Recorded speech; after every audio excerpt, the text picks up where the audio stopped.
Inflammation de l'encéphale, encéphalite. Définition.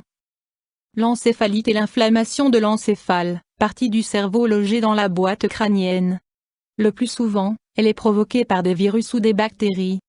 L'encéphalite peut causer des lésions irréversibles importantes au niveau du système nerveux central. En cas de suspicion d'une encéphalite, le patient doit immédiatement se rendre à l'hôpital, situation d'urgence.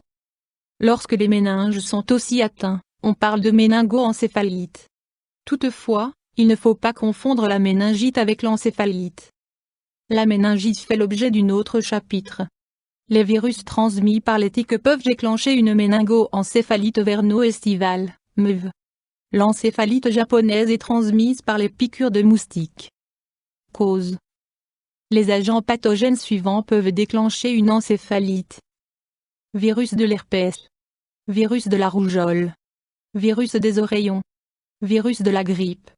Les virus agissent directement sur le tissu cérébral ou alors on observe une réaction auto-immune lors de l'évolution de la maladie, l'organisme produit alors des cellules de défense contre ses propres cellules. Facteurs de risque.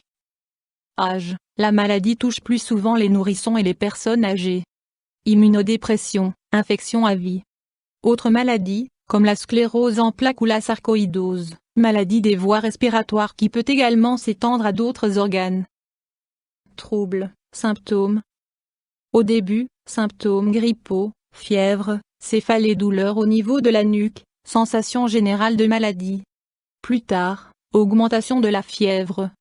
Troubles neurologiques, troubles de la parole et de la vision, paralysie au niveau des extrémités. En cas d'atteinte des méninges, raideur nucale. Convulsions, crise d'épilepsie. Troubles de la conscience, confusion pouvant aller jusqu'à la perte de conscience. Examen, diagnostic. Anamnèse avec prise en compte des symptômes du patient, y compris un questionnement sur d'éventuelles infections virales, piqûres de tiques, etc. Analyse de laboratoire, sang, liquide céphalorachidien. Tomodensitométrie, TDM.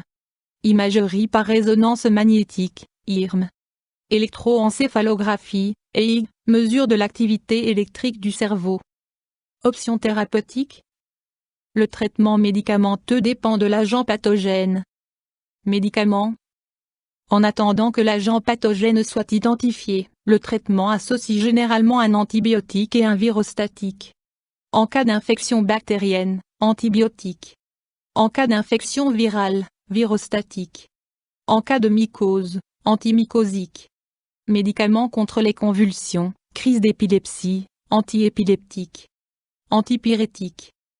Complications possibles. Le pronostic dépend de différents facteurs. Type d'agent pathogène.